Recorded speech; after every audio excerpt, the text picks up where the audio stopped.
how are you guys able to consistently get 8 to 11 staging installs in a day? I guess it's over time, building our reputation for what we do, building relationships. This staging is a very relationship dependent business industry. So we know that about 75% of our work comes directly from agent referrals. So those relationships with the agents who refer work to us has been built over time. How are we able to consistently do that many jobs? It comes back to team, it comes back to the systems, the furniture. We've built our business right from the start to be one that can scale.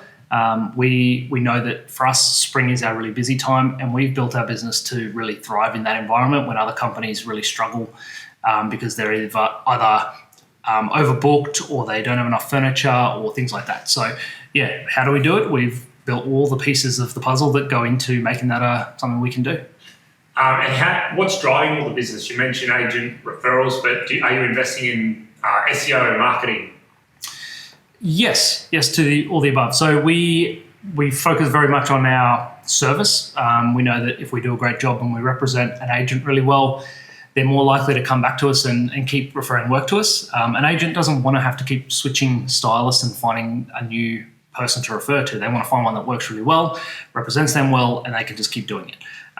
In terms of the marketing and other things, so for the 25%-ish that comes to us as a new client or a new agent, we obviously put a lot into our marketing, our organic marketing, so the stuff that we just put out on Instagram and Facebook and other places as well, YouTube. We do a lot of that. We have a team, a full-time team of people whose role it is to keep putting out great content. We also do some paid advertising. So we do Google, we do Meta ads, so Facebook and Instagram are the main ones. And that's all about trying to get our content out in front of more people again. So it's about visibility, and we also know that when somebody like an agent wants to refer somebody or find a new stylist, they're going to go to the people that they know. So us making cold calls and things like that has always been a small part of our strategy. But when we do that, we also know that it's very unlikely that in that moment they're ready for us. So our role is to just be visible, be a name that they know, so that when they're ready, they come to us. What's your average staging fee, and where does that sit in the local market? We know, and we're very intentional about being slightly above average. We're not the most expensive. We don't want to be average or the cheapest, so we always go, or we know that we sit a little above that.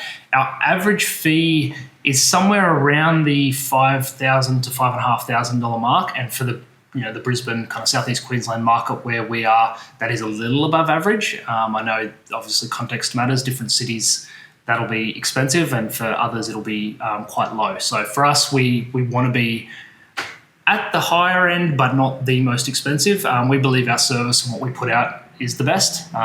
So we want to make sure that our pricing reflects that.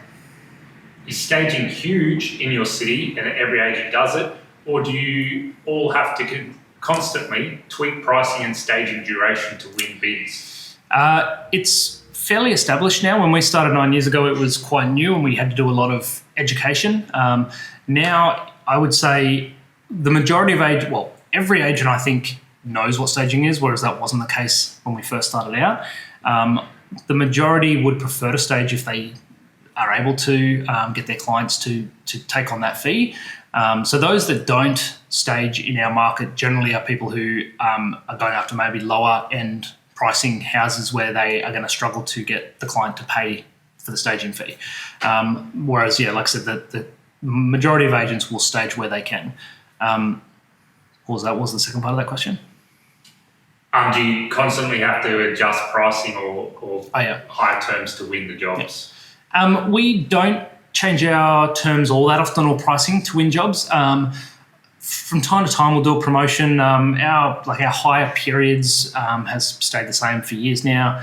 Our pricing, we don't do discounts ever. From time to time, we will maybe reduce the scope of a work, of a job. So if there's a budget constraint, instead of plain discounting, we'll reduce how much of the house. So we might do what we would call a partial job and do the key areas of the house and not all the bedrooms, for instance. For our key agents that we've worked with for years and years and done a lot of jobs, we might do things like we'll throw in another bedroom for free with no increase in cost or things like that. But yeah, no, we don't tend to play around with our terms too much to win it. We do it based. We kind of lean back on our reputation and our service.